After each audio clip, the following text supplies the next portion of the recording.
Bueno, buenas noches para todos. Muchas gracias al presidente de la SAI, el arquitecto Martín, por esta invitación que nos hace para presentar esta conferencia, que es un poco de carácter reflexivo, que vamos a mirar de esta experiencia que se logró durante una visita que se realizó el año pasado, a los 8 días después de haber ocurrido el terremoto. Ya hace un año, la semana pasada fue un año, y casualmente pues por fechas ocurrió el 19 de septiembre y en el 85 había ocurrido otro terremoto 19 de septiembre, que fueron los dos eventos más grandes que ha tenido México en esta parte. Y creo que las experiencias que se alcanzan a mirar y se alcanzan a ver pues nos pueden servir mucho para lo que nosotros desarrollamos en el país.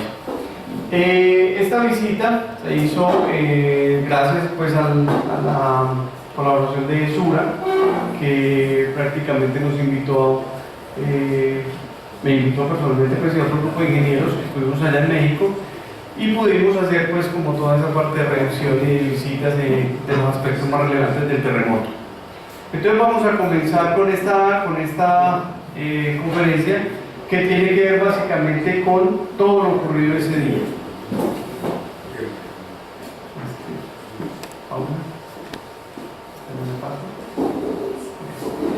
Vamos inicialmente a mirar la información técnica. La información técnica del evento. Aquí comparativamente tenemos el evento del 19 de septiembre del 85 y 19 de septiembre del 2017, magnitud 8,1, aquí tenemos magnitud 7,1. Recuerden que la magnitud es una escala de carácter logarítmico, significa que entre grado y grado es 33 veces mayor la energía liberada en un evento sísmico. O sea, podemos decir que el evento del 85 fue 33 veces más grande que el evento del año pasado, como primera referencia que tenemos. Este evento del 85 ocurre cerca de las costas de Michoacán, en la zona de subducción, que es donde se genera la parte más fuerte de los sismos. Pero este evento del año pasado ocurre en la zona, una falla intraplaca, que es cerca, digamos, de la Ciudad de México, prácticamente como en una línea diagonal aquí, cerca de Ciudad de México. La distancia al DF, aquí, en este evento son 120 kilómetros, realmente cercano, aquí son 400 kilómetros de distancia. El evento de subducción, aquí es muy intraplaca, profundidad de este evento fue 15 kilómetros, la profundidad de este 50 kilómetros, y digamos aquí hay una referencia de las estaciones más relevantes en Ciudad de México. La aceleración máxima en CEU, que es donde está la Universidad Nacional Autónoma de México, es un suelo prácticamente en roca, prácticamente se ve la roca ahí afuera. Aquí alcanzó a llegar a 30 gals, o sea, 30 centímetros por segundo cuadrado, y aquí pues hay un evento que se duplica aquí, 60 gals. Pero miren que en esta parte la aceleración máxima de la estación de Secretaría de Comunicaciones y Transporte, lo que se llama la SCT, es una estación que está en la parte central de Ciudad de México, un suelo blando, muy blando. Aquí se amplifica, fíjense que la onda llega con una aceleración de 30 y la amplifica a 160. Todo eso es básicamente por condiciones del suelo, por condiciones del suelo, porque cuando llega a ciudad universitaria llega con una amplitud muy bajita y la dispara a 160. Y aquí pues también se logra ver ese efecto de amplificación, pero no fue tan fuerte. Se habla mucho y se está trabajando mucho en esta parte en investigaciones de México, que tiene que ver con que en este momento el suelo de Ciudad de México tiene una leve tendencia a endurecerse por condiciones de que hay mucha extracción de agua y entonces eso va a modificar las propiedades dinámicas del suelo. Inclusive se habla de que en este momento el periodo dominante antes en el suelo blando era de 2 segundos, un suelo blando, pero ya en este momento los últimos registros indican que está alrededor de 1.8, o sea, ha cambiado ese periodo por efectos de lo que les comento. Vemos aquí vemos la referencia CU y el SST, ¿sí? Y aquí es donde llega toda la parte de la energía sísmica, como se alcanza a ver. Pero aquí hay algo bien interesante, y es, dentro de esta parte de información técnica, es lo que conocemos como los espectros de respuesta. Los espectros de respuesta básicamente son las aceleraciones máximas que tomaría una estructura dependiendo de su periodo de vibración. Y entonces vemos aquí que en la estación de CU, que es un suelo firme, entonces miramos el sismo del 85, que es el rojito, pues tiene este nivel de aceleraciones en la estructura, y aquí en el 2017 pues tiene unos picos levantados en periodos bajos. O sea, cuando hablamos aquí de periodos bajos estamos hablando de estructuras de alrededor de 8 o 10 pisos, más o menos, ese referente. Pero si nos fijamos en esta parte del SST, ¿sí? Fíjese que el rojito, que es el 85, pues viene por aquí, y el del 2017, mire que este periodo era 2 segundos, mire que para acá este periodo se movió un poquito. Eso es lo que les habla, un efecto de rigidización del suelo por efectos de consolidación y densificación del suelo como tal. Entonces aquí, pues lo que estamos viendo es la diferencia de los niveles de aceleración que se van tomando. Porque mire que en el 85 se alcanzó niveles de aceleración en la estructura alrededor de 1 G, eso es altísimo. Pero ahora, en este evento nuevo, se alcanzó 0.6 G, el 60% de la gravedad. Para este caso, pues aquí se tienen esas aceleraciones bajitas, el 10%, pero aquí se subió casi el 25%. ¿Ves? Bueno.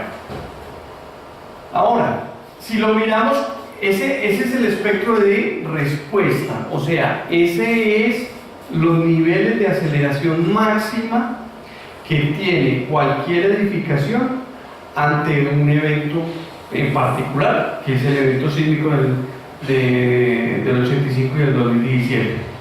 Pero,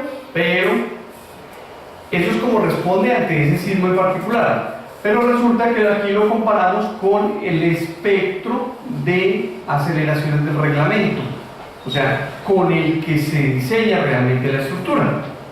Y entonces se alcanza a mirar, fíjense, CU, la estación de CU, está prácticamente todo el espectro está por debajo del espectro de diseño. ¿Qué significaría eso? Técnicamente estaríamos diciendo, no, el reglamento está cubriendo ese tipo de estructuras, no le puede pasar nada. Y lo mismo en la parte de la zona central. Aquí está el espectro de aceleraciones de diseño y aquí está el de respuesta. Como el de respuesta es más bajito, pues indica que ninguna estructura le debería pasar nada. Pero, entonces aparece aquí, decimos el 19 de septiembre del 2017, no superó las ordenadas espectrales de las normas técnicas complementarias. Sin embargo, la pregunta es, ¿y entonces por qué colapsaron más de 50 edificios? Entonces la pregunta es clara, o sea, estamos cubiertos con la norma, ¿y por qué colapsaron más de 50 edificios? Si se estaba supuestamente cumpliendo la norma. ¿Listo? Entonces vamos a mirar qué pasa. Hay unos estudios bien interesantes que se habla del índice de daño. Es profesor Mario Rodríguez, profesor de la UNAM, de hecho fue el asesor mío de la tesis de maestría, y viene trabajando con esta parte de índices de daño.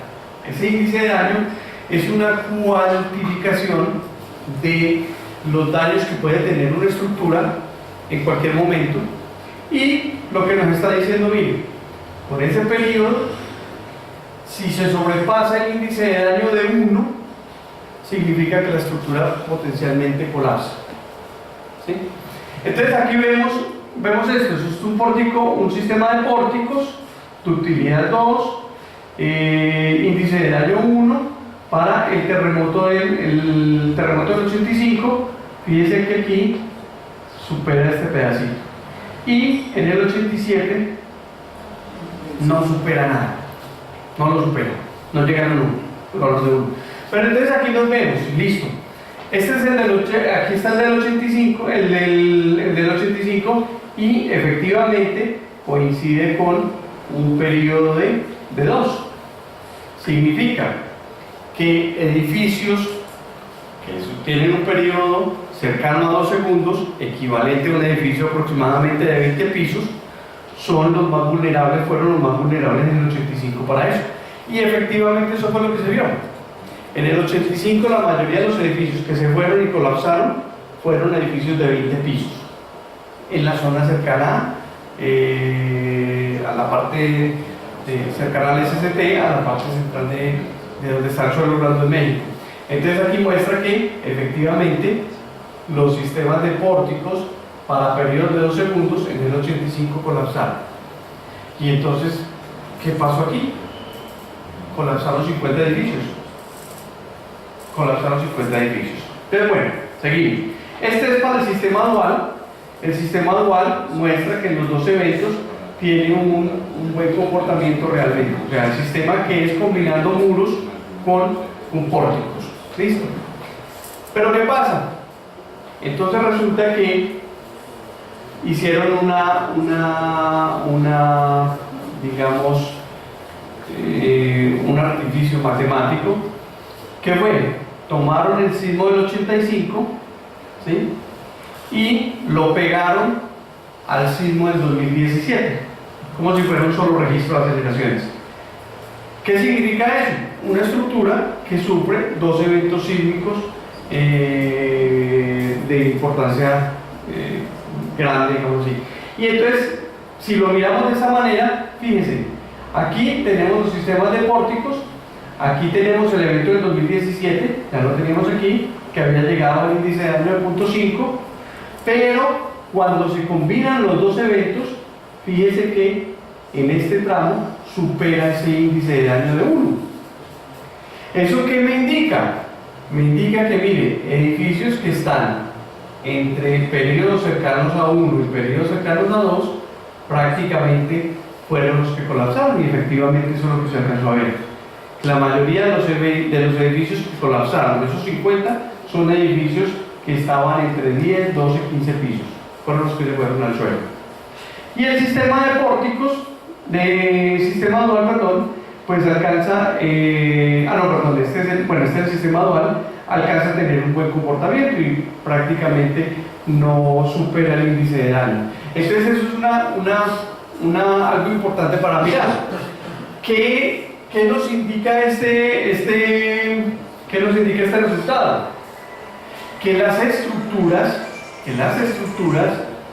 acumulan su daño y si quedan con ese daño y no son repotenciadas adecuadamente, pues ellas van a seguir con esa trayectoria de degradación, de rigidez, que afecta notablemente el comportamiento aquí. Entonces la pregunta es, venga, si yo voy a tomar una estructura que está dañada y yo como diseñador me voy a ser responsable de la repotenciación y eso tiene un marcado efecto de acumulación de daño, entonces la pregunta es, ¿qué tan complicado va a ser para mí como diseñador tener que asumir los riesgos de una estructura que ya fue dañada y que yo la tengo que asumir como responsable total de ella? Entonces ahí está la pregunta.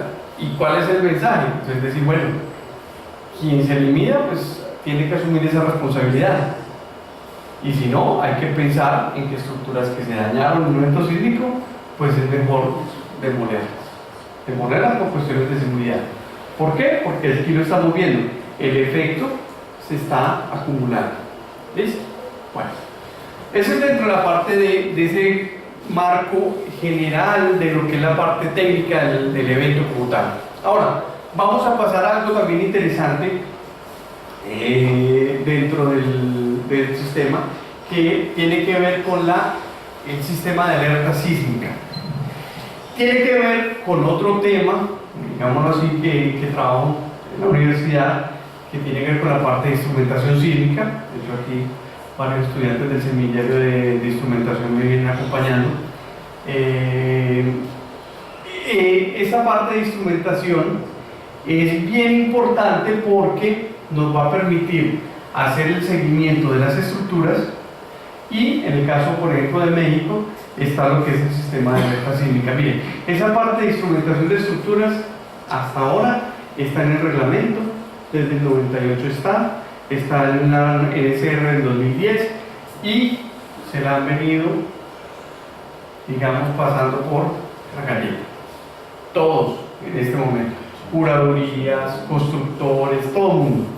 El reglamento tiene su parte de instrumentación, pero no se está llevando a cabo como es. Y eso, vamos a ver que es una cosa de las cosas importantes que se pueden tener, porque por lo menos hay conocimiento de causa de lo que está pasando.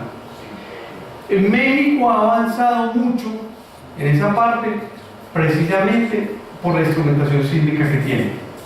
En el sismo del 85, miren, yo hago este comparativo, en el sismo del 83 de Popayán, en el país no había ni un solo registro, no había ni un solo equipo de instrumentación. De hecho, no se tiene registro de Popayán. En el 85 ocurre la tragedia de Armero, 25.000 personas muertas en Armero. No había un solo registro que pudiera generar un sistema de alerta sísmica. Mientras que en el 85, en septiembre más o menos por la misma época de lo de Armero, Ciudad de México tenía alrededor de 25 equipos instalados en toda la ciudad.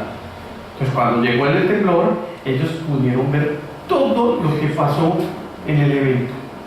Ellos han tenido todos los registros para estudiar qué fue lo que pasó en el evento, y cómo entró la onda sísmica, cómo llegó, cómo se desarrolló, cómo se amplificó, cómo se atenuó, para este lado cómo se fue, para este lado cómo se fue, a las estructuras que les pasó, y tienen una buena experiencia y trabajo sobre eso. Nosotros no.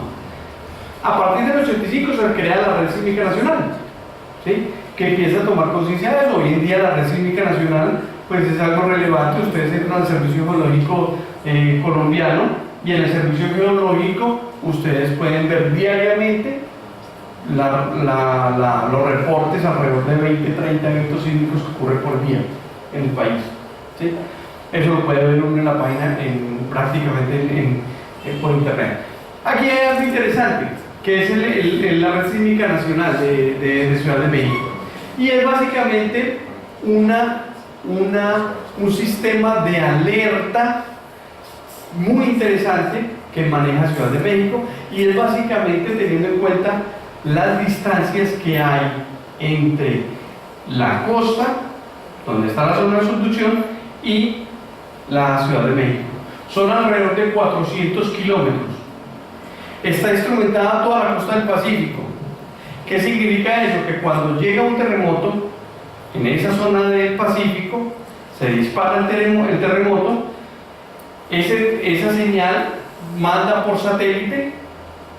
información por satélite, llega a Ciudad de México y les da alrededor de 50 segundos. La señal sale, se dispara, pasa al satélite, llega al centro de control. En el centro de control tiene un algoritmo alrededor de 4 segundos, pero con esos 4 segundos les da a toda la gente alrededor de 50 segundos de la llegada del evento sísmico. Eso, a fin de cuentas, termina siendo un tiempo muy importante. El momento en que se dispara el sísmico. Entonces, ¿qué pasa? Esa parte ha funcionado muy bien. Para este terremoto no alcanzó a funcionar muy bien, por una cosa muy particular. Toda esa parte del disparo de la alerta sísmica estaba calibrado con la costa del Pacífico, pero como lo vimos antes, el terremoto ocurre en una sola y otra placa a 120 kilómetros, no a 400, pegadito en la ciudad de Puebla. Entonces, ¿qué pasó? Cuando la alerta sísmica se dispara, la alerta sísmica tiene que empezar a generar señales, llega hasta la costa. Cuando llega a la costa, tira el satélite, pero resulta que el sismo ya había llegado a Ciudad de México. Entonces, por eso no le funcionó la alerta sísmica para este caso. ¿Sí? Entonces, pero es un efecto pues porque no estaba articulado con la zona de Puebla. Aquí está pues el boletín general. Esto es todo lo que se marca de la parte de instrumentación. Mire que toda esta parte es donde está muy articulado. Fíjense que un mes antes del terremoto del 17 de septiembre había ocurrido otro por aquí, que era en las costas de Chiapas, un mes antes, de magnitud también de 8,1, ¿sí? Entonces, pero ese no alcanzó a pegarle muy fuerte a Ciudad de México, estaba, digamos, relativamente lejos, no le alcanzó a pegar. El sismo que se generó por aquí fue por aquí, ¿sí? Listo. Nosotros tuvimos la oportunidad de ir al centro de monitoreo de la red sísmica nacional, y es algo bien interesante. Es un sistema muy bien pensado. Va tomando los disparos de varios equipos, ¿sí? No lo toma de un solo equipo porque pues las experiencias me enseñan a mirar cómo funciona esto. Esa red sísmica nacional, cuando empezó, yo estaba inclusive de estudiante en México, tenía el sistema de alerta sísmica funcionando, pusieron todos los equipos, pero resulta que llegó en determinado momento y sonó la alerta sísmica. La alerta sísmica, cuando suena, interviene la parte de comunicaciones de radio, de televisión, señales en colegios, en parques, y empieza a sonar un ruido como un sistema de alerta. Es interesante porque la gente ya lo tiene muy mentalizado, y cuando suena eso ya prácticamente la gente entra en pánico. Pero entonces cuando empezó a funcionar la alerta sísmica, empezó y sonó la alerta sísmica, y todo el mundo salió a la calle y no pasó nada. Eso fue por allá a los principios de los 94, 95 más o menos. Resulta que cuando estuvimos preguntando ¿y qué pasó con la alerta? ¿Por qué no? Simplemente se robaron un equipo. Cuando jalaron el equipo, pues movieron el equipo muy fuerte, disparó la señal y alertó a todo el mundo. Entonces ya la gente empezó a perder credibilidad, que eso quedó así. Pero ya ahora lo pusieron de una manera muy interesante. O sea, ya se tienen que disparar alrededor de 4 equipos simultáneamente. O sea, ya cuando 4 equipos se disparan es porque pues ya no hay 4 ladrones sincronizados jalando el equipo, ¿no? Entonces ya, si ya hay 4 equipos que funcionaron y dispararon la señal, pues es porque ya efectivamente es un sistema de alerta sísmica y lo dispara. ¿Listo? Entonces, ya ahora está funcionando muy bien, salvo esa novedad de que en este momento está totalmente calibrado para la parte del Pacífico, no para la parte central, digámoslo así. Aquí vamos a ver un video donde muestra... Listo.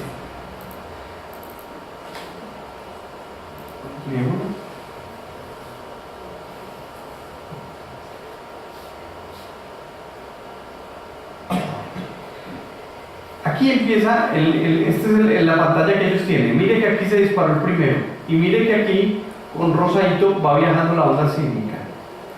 Por aquí está Ciudad de México, pero mire que aquí va a empezar. Estos sensores ya les llegó la información. Mire que aquí ya estos sensores les llegó. Estos sensores fueron los que dispararon la alerta sísmica. no los que estaban en Puebla. Y aquí mire que va mostrando todo y va mostrando todos los acelerómetros que se van disparando.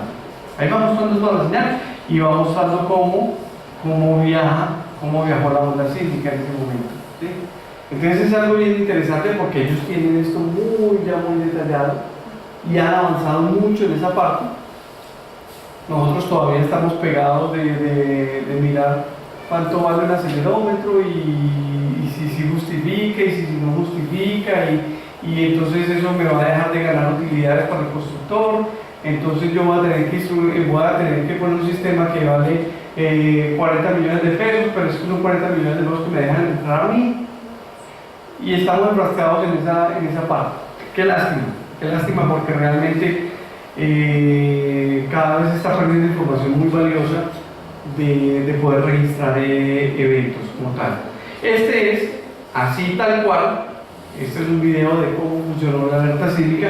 Miren por aquí, ya está, todos los sensores están disparados y están transmitiendo. Me muestra como una antenita y están transmitiendo, ¿sí? Como por ejemplo, transmitiendo. Bueno, listo, estamos. Eso es una parte de lo que ha avanzado en esa parte de instrumentación. Bueno, ahora vamos ya directamente a lo que tiene que ver con la parte del sismo como tal. Miren, yo esta primera parte, cuando uno va allá y uno tiene la posibilidad de hablar con la gente, de estar con la gente, pues uno se da cuenta que la parte sísmica no es solamente lo técnico, sino que marca mucho la parte humana, que ahí es donde nosotros tenemos una diferencia muy marcada, porque es que uno esta conferencia la puede mirar y la puede tomar con fotos que aparecen en internet, pero es muy distinto cuando ustedes van pasando por las zonas y van hablando con la gente y van mirando a la gente y van escuchando las historias.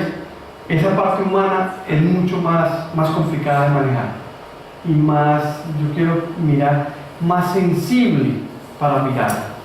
Aquí, mire, aparece un escudito que me impacta mucho porque es Fuerza México, porque alcanza uno a entender el nivel de solidaridad que se genera en un evento como tal.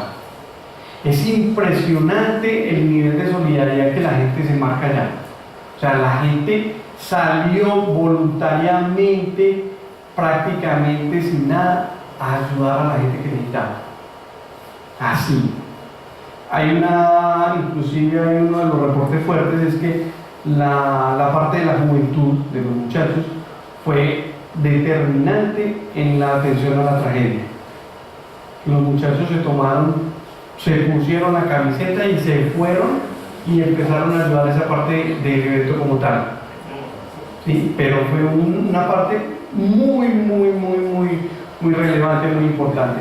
Aquí pues las fotos lo dicen: gente que pierde su casa, gente que pierde sus familiares, gente que quedan heridos, ¿sí? O sea, como esto, hay mucha gente. Estos eran los grupos de atención de emergencia, los que llaman allá los topos, ¿sí?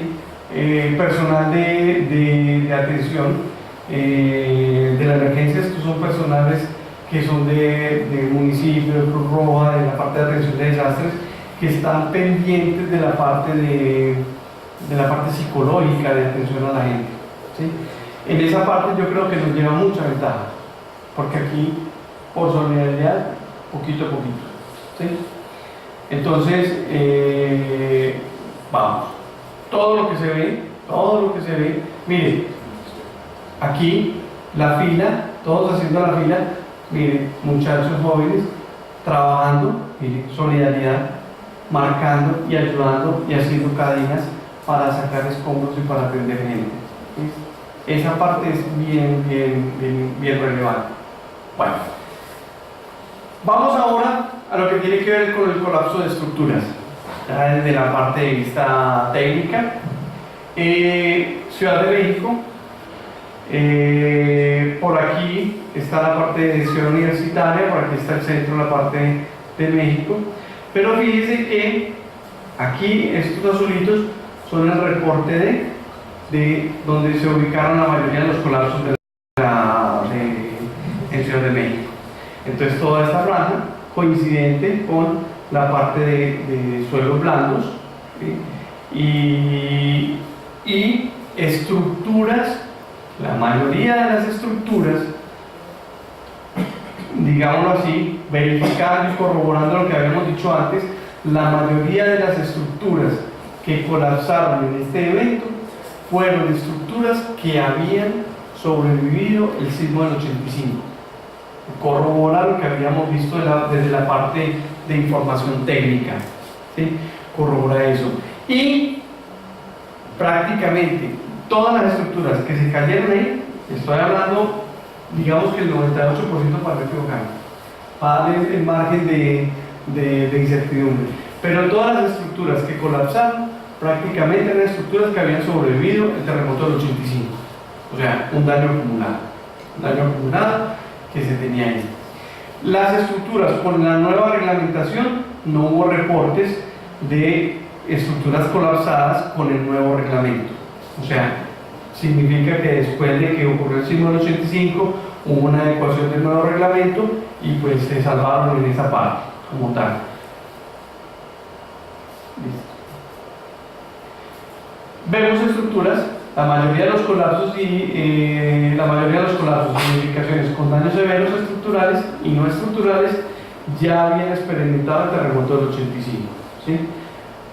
Las réplicas son unos eventos que ocurren fuertes, que hay que tener mucho cuidado porque las réplicas son los eventos que prácticamente más dañan a las estructuras, o prácticamente son las que se encargan de tumbar las estructuras, pero no es por el efecto mismo de la réplica, sino porque es que el sismo principal ya había dañado la estructura.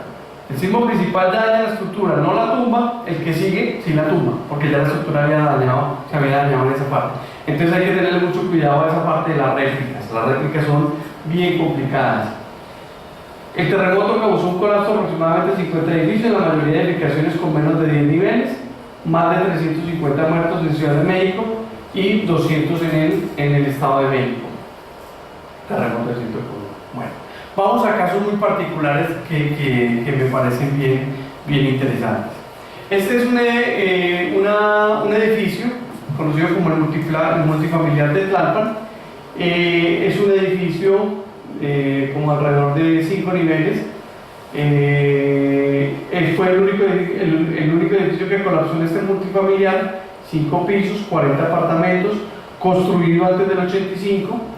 Se detectaron modificaciones indebidas a la estructura del edificio, eliminando muros de carga. Entonces, tienen el edificio y usted compra su apartamento y entonces yo quiero ampliar mi apartamento y quito este muro y resulta que ese muro era de carga, que no se podía quitar, y lo quitamos porque queríamos ampliarlo. Entonces, ¿qué pasa?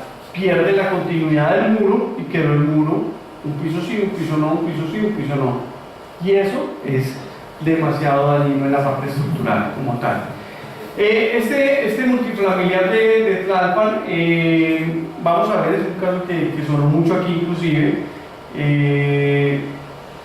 Vean aquí cómo quedó. Prácticamente los 5 niveles se fueron al piso, este último piso quedó en pie, pero toda la estructura se fue al suelo, ¿sí? Ahí está. Miren, el edificio era demasiado largo, se fue todo al suelo. Pasa uno por ahí por la avenida Tlalpan y pues estaba toda esa zona acordonada. Pero aquí hay algo bien interesante, que es algo que yo trato de comentar dentro de la parte técnica. Miren, algunos de ustedes, yo creo que esta noticia sonó mucho aquí. Julián y Jimena, 2 niños de 11 y 6 años de edad, respectivamente, murieron el 19 de septiembre bajo los escombros del multifamiliar de Tlalpan.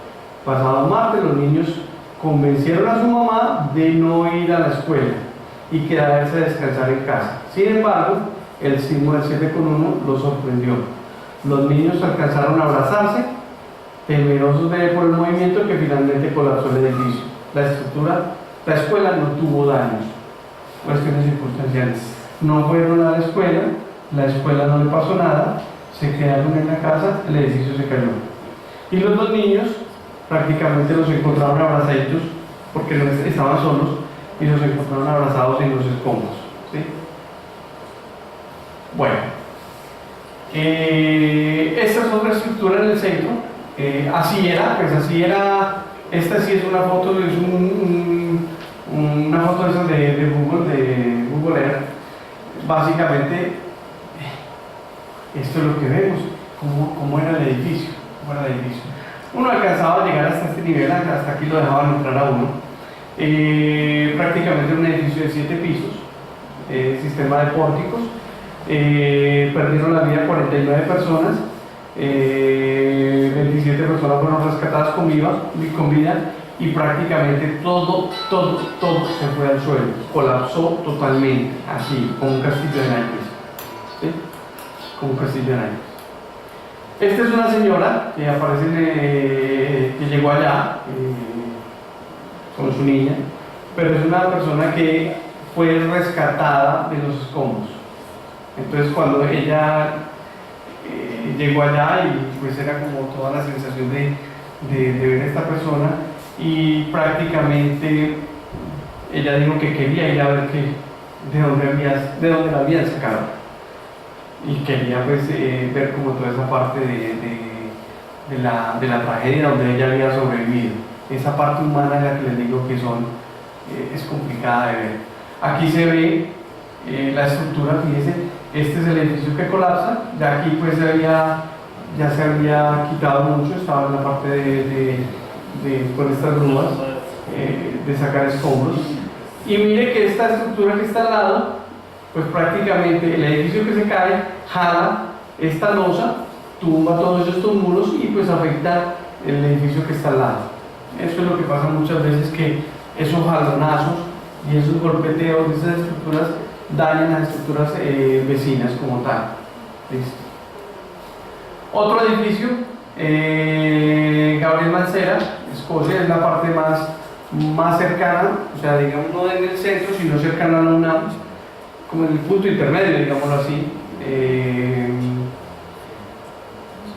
Y aquí es un edificio de esquina, peligroso muchas veces en esos edificios de esquina porque tienen efectos de rigidez muy complicados de manejar, que hay que tenerlos en cuenta. Aquí se ve el colapso de la estructura, pues obviamente también daña a los vecinos, de Gabriel Mancera. Lo ve uno aquí, mire cómo quedan las losas totalmente deflectadas. Aquí esta losa pierde este muro que lo apoya y se van al suelo y queda pues obviamente todo esto reducido a escombros que se van al suelo. Aquí este Gabriel Mancera Escocia, es que lo que pasa es que en esa misma esquina, en esa misma cuadra, fueron dos edificios que colapsaron, este de la esquina y este en el de Escocia de Edimburgo. Todos se van al suelo. ¿Listo?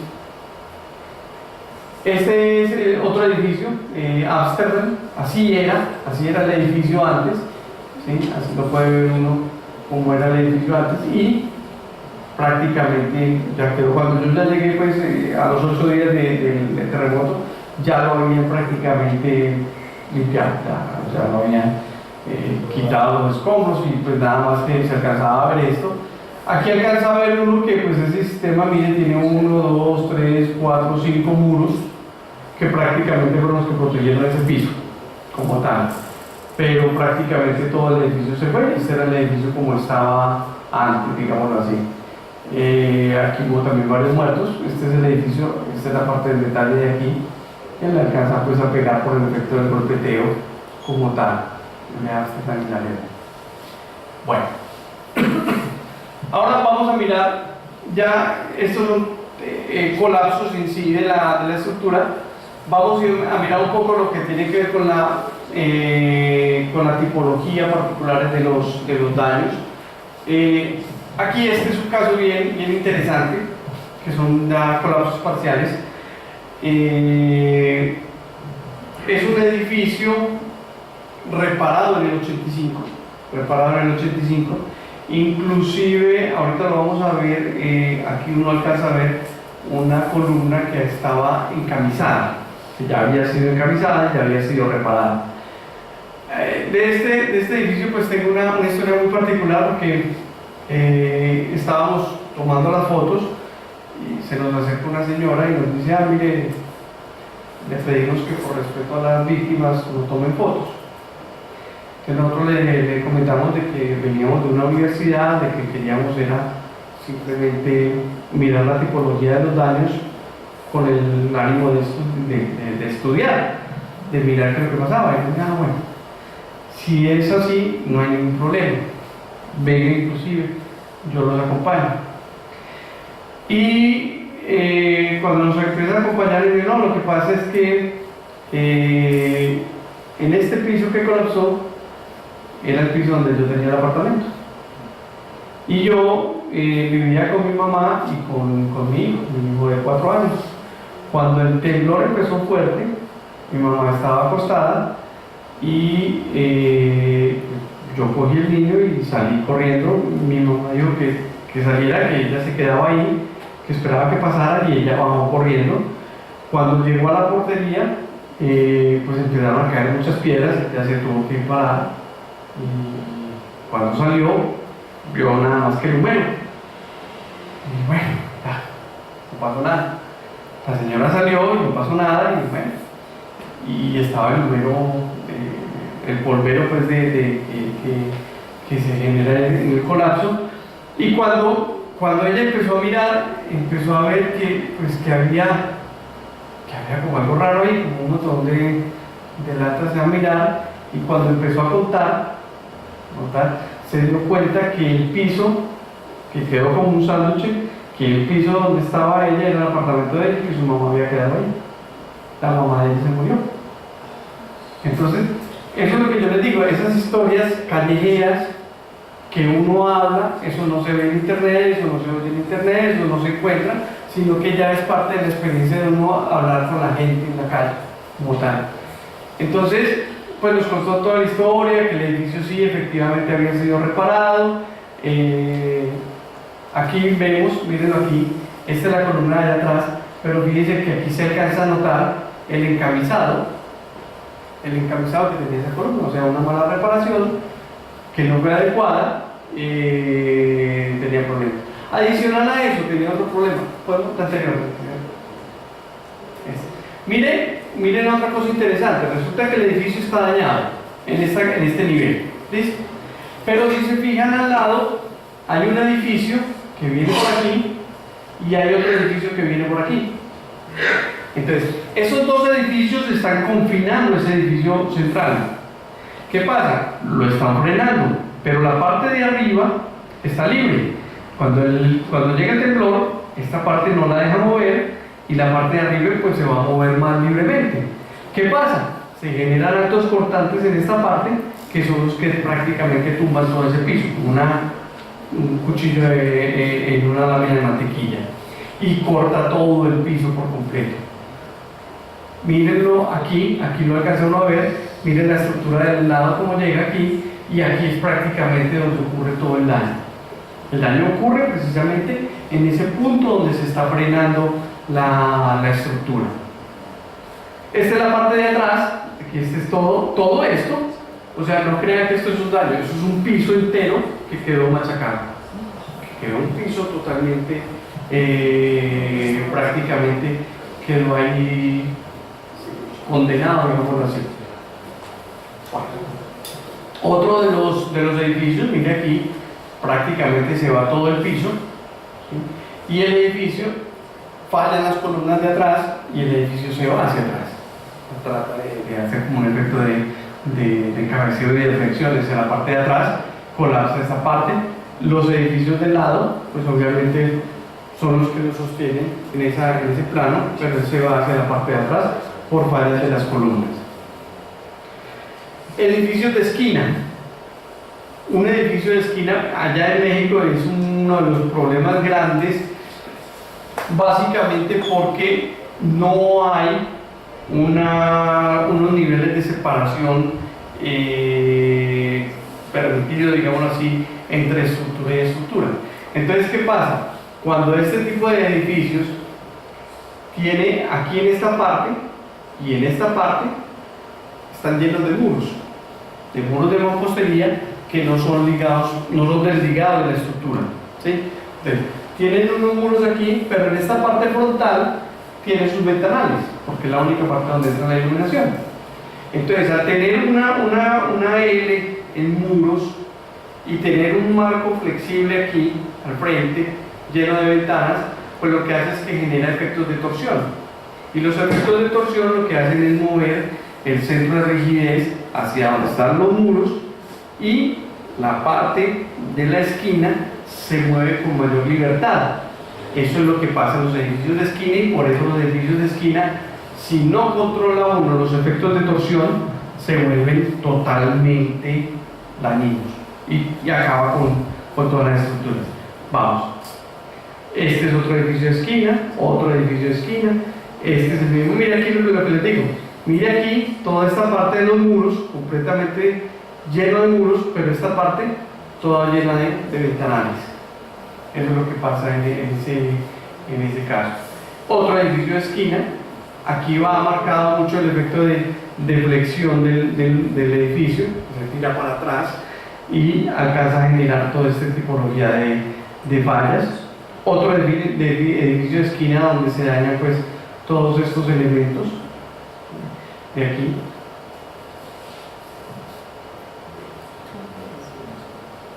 Edificios de esquina.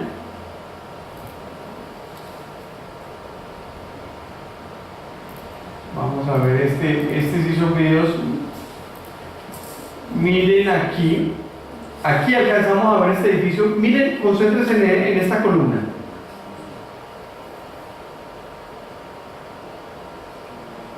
Ahí se reventó, ahí va, ahí se fue el edificio. Este sí es uno de los videos clásicos que tiene uno, que lo ve uno en internet, que está montado en internet, pero básicamente es el mismo efecto de la esquina. Lo que falla en un edificio de esquina son las columnas que están precisamente en la parte de la esquina, que es donde más demandas de desplazamiento tiene la estructura. Este es otro que se tiene ahí, también es un edificio de esquina, y sí se fue, así colapsa el estructura como tal. Volvemos. Aquí, bueno, pisos débiles. Otro efecto tan anunciado, el efecto de los pisos débiles, donde miren, las vigas son demasiado gruesas y las columnas demasiado chiquiticas, ¿sí? Es lo que en la parte de la norma sismo resistente uno habla de columna fuerte, viga débil, o sea que las columnas deben ser mucho más grandes, mucho más fuertes, y las columnas más delgaditas y más pequeñas. ¿Para qué? Para que primero fallen las vigas y no las columnas. Cuando hacemos unas vigas muy grandotas y las columnas chiquiticas, pues falla primero la columna, y eso es lo que hay que tener en cuenta. El efecto de columna fuerte, viga débil, que debe respetarse en la norma lo tiene incluido entre los factores de consideración. ¿Listo? Mire aquí, todo el primer piso se fue, prácticamente aquí se utiliza mucho, uno ve cantidades de edificios aquí en Medellín inclusive, donde usted tiene las columnitas, todo el primer piso libre para parqueaderos y nada más tiene las columnitas, y del segundo piso hacia arriba está lleno de mampostería. Son efectos de columna de pisos débiles que todavía se siguen viendo en nuestros países, y aquí se ve mucho. Uno cada rato pasa por edificios y los va viendo. Y eso seguimos cometiendo las mismas cosas, pues los mismos problemas, los mismos errores. Y no aprendemos.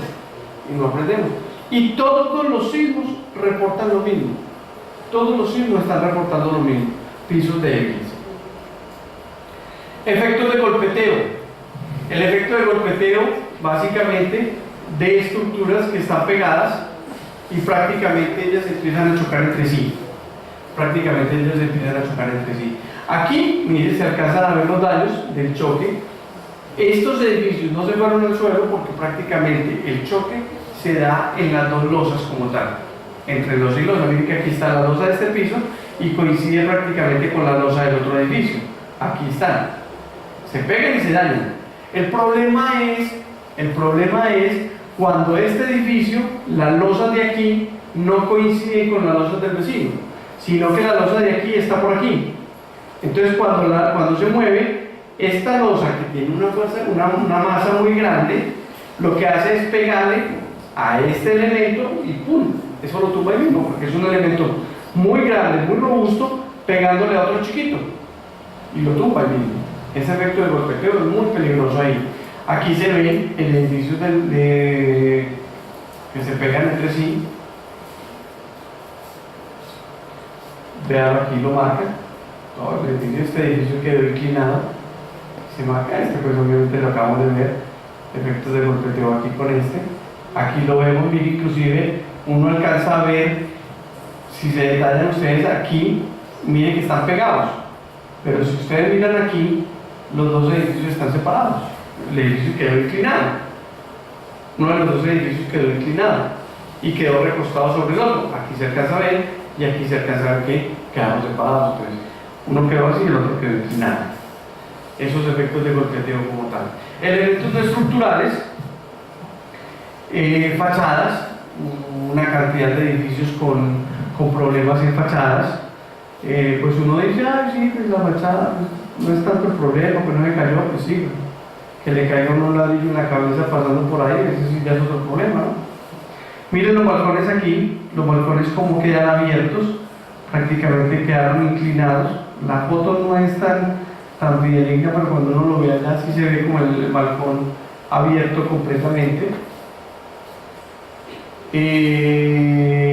Efectos de daños aquí en mampostería, mira aquí, esto era una torre que había por allá por Puebla y se alcanza a ver cómo se agrieta totalmente ese sistema. En edificaciones normales en Puebla hubo muchos daños en iglesias, aquí las cúpulas, toda esta parte se fue al suelo, quedaron las cúpulas, quedan bailando, se van. Hay cosas que también marcan, mira aquí daños en mampostería, pero hay cosas que uno dice, bueno, es que a pesar de que el sismo es duro, tampoco le ayudamos. Porque mire uno cuando ve esto, cuando usted ve esta diapositiva, mire, aquí hay una falla de corte, pero si ustedes se fijan esta mampostería, mire aquí hay otro tipo de mampostería, aquí hay otro tipo de mampostería, ¿sí? Uno alcanza a ver en esa estructura las chambonadas. Esto es, hablando con el profesor Roberto Rocher, que estuvimos allá cuando estuvimos en México, prácticamente eso era una estructura construida por cantinflas. No, es mucho más. Es que miren ustedes, miren este muro, miren este otro, aquí otro, aquí otro, aquí otro, ¿sí? Es una estructura con daños severos. Algo particular, yo iba a entrar a esa estructura, pues no tengo una autorización para entrar a esa estructura. Resulta que mientras llegaba el administrador, me paré al ladito y empezaba a caer en unas piedritas. Me caían piedritas, mirad. Cayendo piedritas y me veía. Entonces llegó el administrador y me dijo, no, ingeniero, venga, que pueda pasar. Entonces entré. La estructura estaba totalmente sin luz, oscura, hacia toda. Y entré primero al sótano. Y yo, no, venga, yo les muestro este daño que tenemos aquí. Entonces, bueno, llegamos, ¿no? Cuando vimos en una base de la columna toda la base reventada. Toda la base reventada. Cuando yo vi eso, no, suficiente. Oye, ingeniero, ¿cómo vamos a ir a los otros pisos? No, tranquilo. Ya con este me basta. Sinceramente me dio pánico. No quise entrar y me salí ahí, me fui. Ya la estructura pues la demolieron y todas las cosas, pero allá había una fábrica y yo seguí, no. me fui. Pero sentí así pánico. Cuando vi esa falla en una columna, y ellos no, esto va para el suelo. Y más cuando uno ve ese tipo de cosas. Ahora, miren esto, son cosas que también pasan. Una escalera.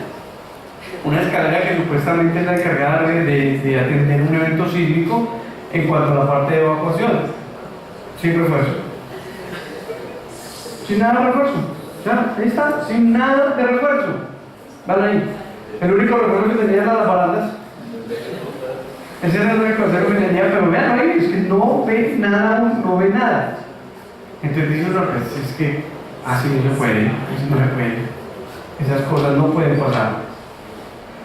Efectos de columna corta, clásico, columnitas cortas, ventanales al lado y lado, fallas en forma de X, balas aquí, mírenlo aquí, una columna corta, columnas cortas, véanlas aquí, son fallas que ya están documentadas, estudiadas, contadas, argumentadas y todavía siguen ocurriendo.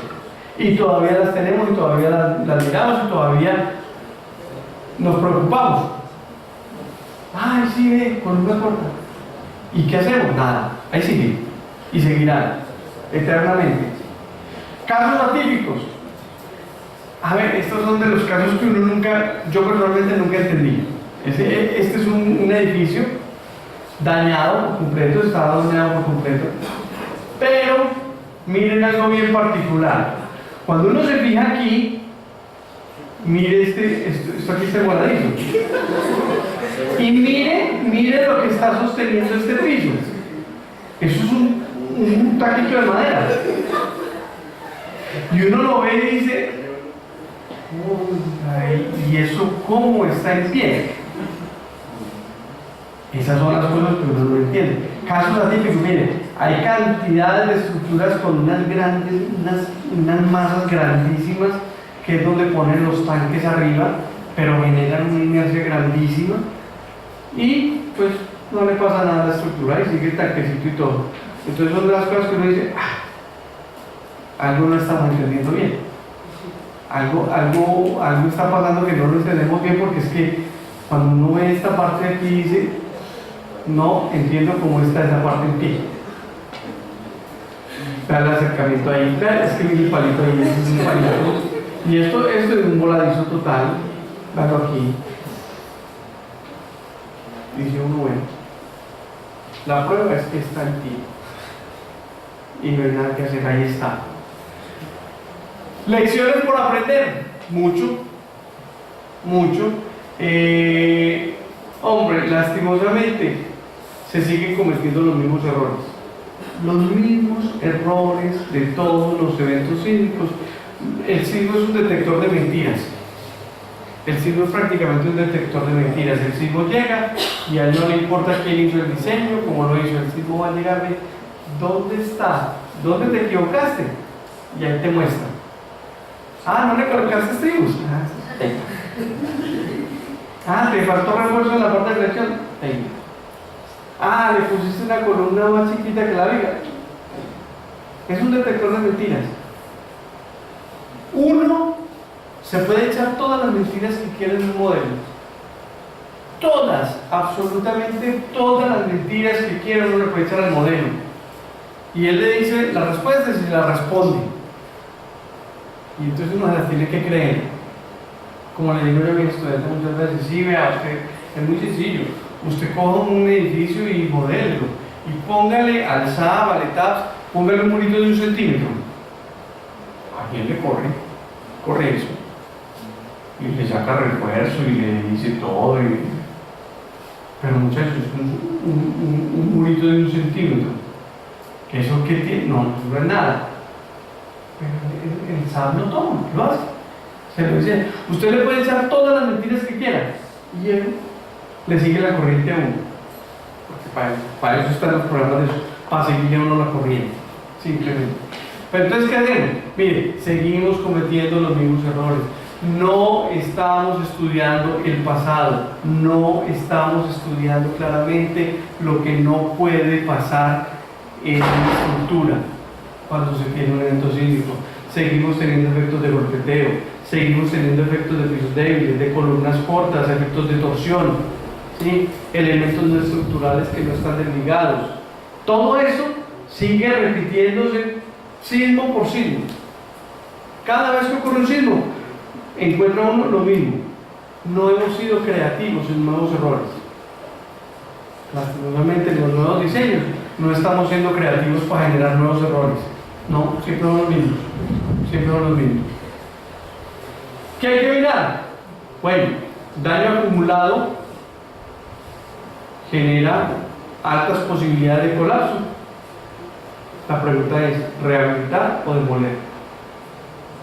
¿Quién asume quién asume la responsabilidad de rehabilitar?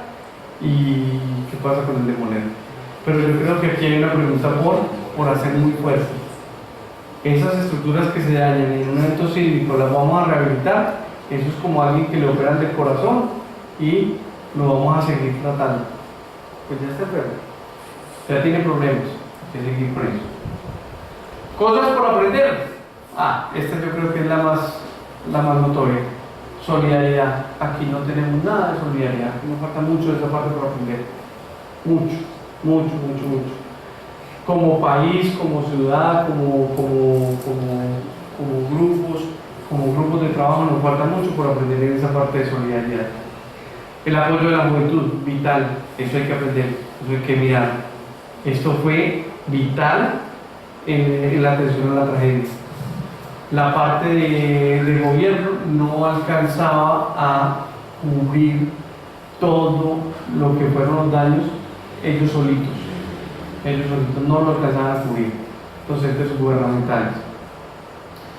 Y pues obviamente quedan unas reflexiones. Nosotros como ingenieros tenemos que ser conscientes de una cosa: la ignorancia de nosotros puede perjudicar a muchas familias. Cuando nosotros no hacemos las cosas bien hechas, un diseño de un edificio bien hecho, con responsabilidad, vamos a perjudicar a muchas familias. ¿Sí? Nuestra arrogancia deja muchas familias sin hogar. Uno lo ve en los diseños estructurales, ahora que pusieron la nueva ley para hacer las revisiones estructurales. Ustedes no se imaginan las peleas tan berracas que hay hoy en día entre el diseñador y el revisor, porque cada uno trata de llevarse su posición. No es por beneficio de las familias, es por beneficio y ego personal. Es que esto es así, eso tiene que ser así. Oiga, pero es que mira así. No, eso es así. Una arrogancia impresionante en la parte de este manejo.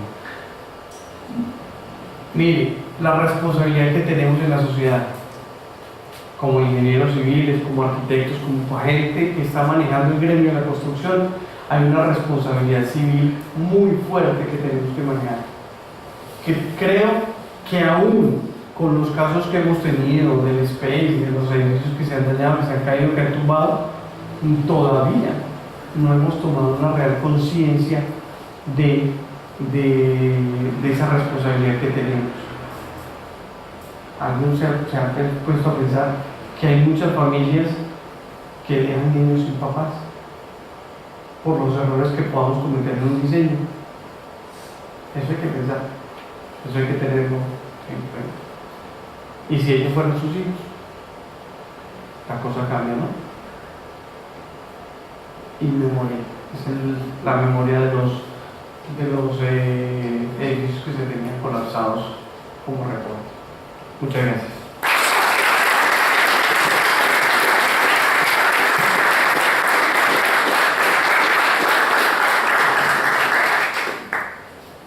Me imagino que preguntas.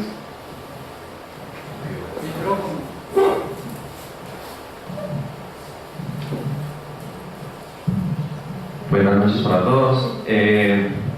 Yo no sé si la conferencia de pronto está enfocada solo a estructuras de concreto, porque digamos, yo trabajo en el tema de las estructuras metálicas y pues uno no sabe si es que, pues uno escucha que en México la construcción metálica va a venir en crecimiento, ¿cierto? Pero no sabe si en estos casos donde ha sucedido sucedido los sismos, si es que en esas zonas no se construye mucho metálico, porque no hay unos casos como de fallas. Y algo que me dejó pensando es ese análisis que están haciendo de analizar los diferentes sismos que han ocurrido. Lo colocan a pensar, por ejemplo, el edificio latinoamericano que ha resistido los tres, es metálico y ha resistido los tres sismos más fuertes que ha tenido México. Entonces, o sea, uno pensaba, lo lleva a pensar qué ha pasado en ese tipo de edificios que han resistido todos los sismos y siguen en funcionamiento. Bueno, dos preguntas, dos respuestas. La primera, México sí tiene muchos edificios en acero, cantidades, y allá el acero es fuerte. Pero lo que pasa es que no se han reportado fuertes daños ni colapsos de edificios en acero. Entonces ha tenido un buen comportamiento ese tipo de estructuras. Esa es la primera cosa. Entonces aquí no es que esté enfocado a concreto, aquí está enfocado a daños estructurales, coincide con que todos son de concreto, porque es pues donde más daños hubo. Las estructuras de acero, no, pues de los que yo alcancé a visitar, no hubo ninguna estructura de acero que se hubiera reportado con daños. Es la primera parte. Segundo, la torre latinoamericana. Sí, la torre latinoamericana es una estructura de 43 pisos, está ubicada en la zona blanda de Ciudad de México. Lo que pasa es que la torre latinoamericana tiene un periodo de vibración muy alto, por ser un edificio alto. Las estructuras altas, la fuerza sísmica es muy bajita porque está en la zona descendente del espectro de diseño. Entonces, si usted tiene una estructura muy alta, que tiene un periodo muy alto, la fuerza sísmica que le llega es muy bajita. Inclusive la corroboración de eso está en el mismo sismo del 85. En el sismo del 85, en esa zona, todos los edificios que eran de 15 a 20 pisos se fueron al suelo. Alrededor de 20-30 edificios en la zona central de Ciudad de México se fueron al suelo. Y la torre latinoamericana no se quebró ni un solo vidrio. Pero es básicamente por eso, no es por una condición del mismo edificio. Obviamente el edificio está bien construido, tiene un efecto de simetría muy bien jalado, es un edificio totalmente simétrico. La simetría es vital en una estructura, es lo ideal a nivel del comportamiento estructural, pero el periodo es muy alto, la fuerza sísmica es muy bajita, no le pega. Las fuerzas de viento para ese edificio sí son importantes, las fuerzas sísmicas no. En edificios altos, fuerza sísmica no es importante, no aplica, digamos, en este criterio. Ingeniero, una pregunta. Con respecto a los edificios que usted decía que se han construido, pues ya han estado en pie durante los sismos, me queda una pregunta y la siguiente. Se supone que diseñamos en el rango elástico de los materiales. Si los sismos no han sido superiores a los sismos, a los aspectos de diseño, ¿por qué colapsaron los edificios que ya habían pasado por el sismo anterior? ¿O es que ya habían perdido su capacidad elástica, ya están en rangos plásticos? Sí, es de entenderse que va por ese lado, porque lo que se alcanza a ver en este tipo de estructuras que no fueron reparadas adecuadamente. Entonces ya la estructura estaba totalmente debilitada. O sea, y fuera de eso, pues siguen ocurriendo cosas como lo que les mostraba en el multifamiliar del Alpan, que le quitan muros internos y la estructura no se repara adecuadamente y a pesar de eso le quitan las líneas de defensa. Entonces, es un efecto para mirar, es en ese efecto de degradación de rigidez que sí, obviamente tira la estructura, ya la estructura entró en el rango inelástico, ya se dañó, ya se deterioró, ya está en otro comportamiento diferente, ya se va a comportar totalmente distinto a como se diseñó, porque cuando la estructura pierde rigidez, la estructura se daña, pierde rigidez, cambia el periodo y ya lo que está haciendo es comportándose de una manera loca, una manera que no corresponde a como se diseñó originalmente, porque el periodo ya cambió por efectos de cambios de rigidez. ¿Sí? Buenas tardes. Vimos que pues después de un sismo las estructuras quedan como afectadas. Entonces, para las estructuras que quedaron en pie en este momento, ¿qué se está pensando si ya sabemos que para un próximo sismo con las mismas características o algo así, pues puede ser el momento de esos los que caigan? Y dijimos pues como que si demoler o pues como repotenciar. Entonces, ¿qué se ha pensado? Pues en este momento ellos están haciendo toda esa revisión particular de edificios prácticamente, porque es que ese efecto se va a pasar en el próximo sismo. Las estructuras que se hallaron en este evento y que no vayan a ser reparadas adecuadamente, son las que van a colapsar del siguiente evento. Eso sí, no hay remedio. Lo que se está trabajando en este momento en los proyectos de investigación que se están desarrollando, básicamente está dentro de los procesos de rehabilitación y repotenciación de estructuras.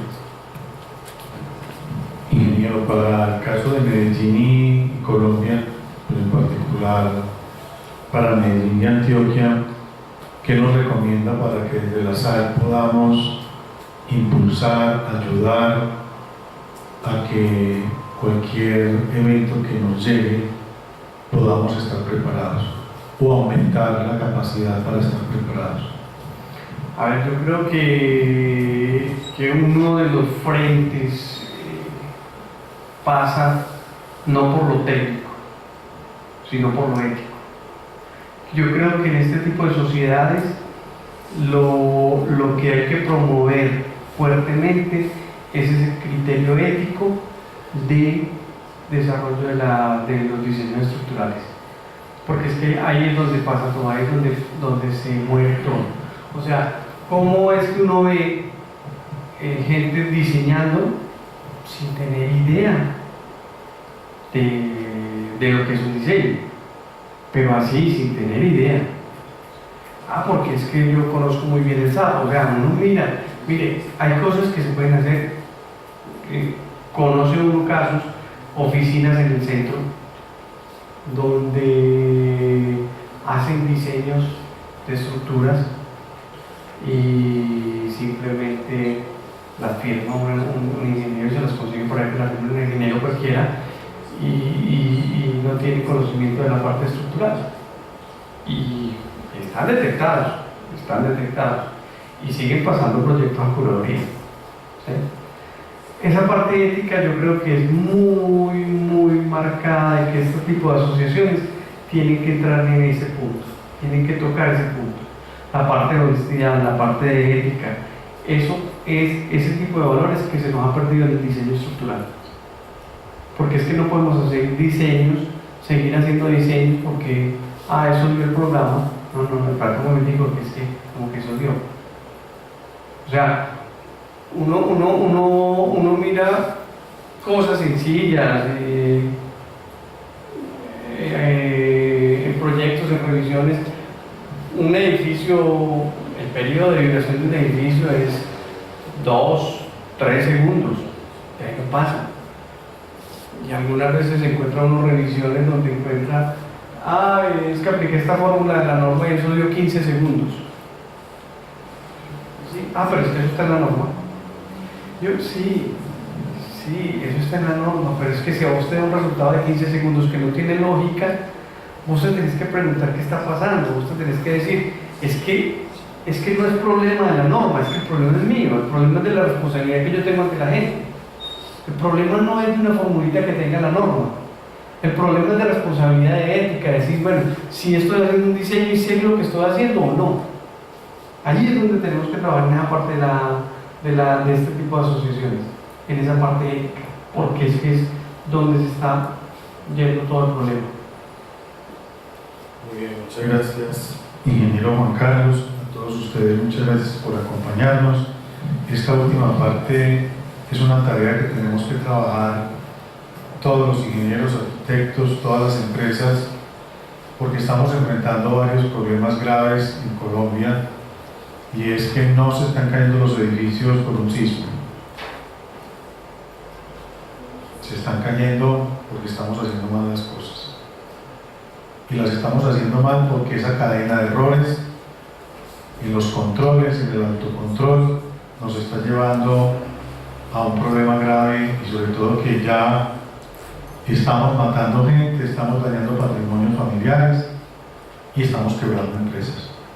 Entonces hay una necesidad de revisar, de rescatar el rigor, de no confiarse en que las cosas son muy fáciles porque el computador lo dice o porque tenemos herramientas digitales muy poderosas, pero se nos está perdiendo algo que ya lo hemos debatido acá en la SAI, y es que el diseño, tanto arquitectónico como estructural, se debe rescatar el control de la memoria del proyecto desde el momento en que se hace con las manos, porque se está quedando la memoria de los proyectos en los computadores, y los que tenemos que ser responsables con los diseños arquitectónicos y estructurales somos los ingenieros y arquitectos que tenemos que tener la memoria del proyecto. Antes no existían estas herramientas tan maravillosas para el diseño, y creo que antes había muchas dificultades en las construcciones, pero siempre había revisión plano por plano, plancha por plancha. Entonces yo creo que hay que rescatar ambas cosas, utilizar las herramientas nuevas, pero no perder el criterio, como dice el ingeniero Juan Carlos. Muchas gracias, ingeniero, a todos ustedes muchas gracias y feliz noche. Y los invitamos para el seminario que vamos a tener de ferrocarriles y transporte sostenible, que va a ser en octubre, 25 y 26 de octubre, en la Fundación Ferrocarril de Antioquia, para los que estén interesados para que se puedan ir inscribiendo. Muchas gracias y feliz noche.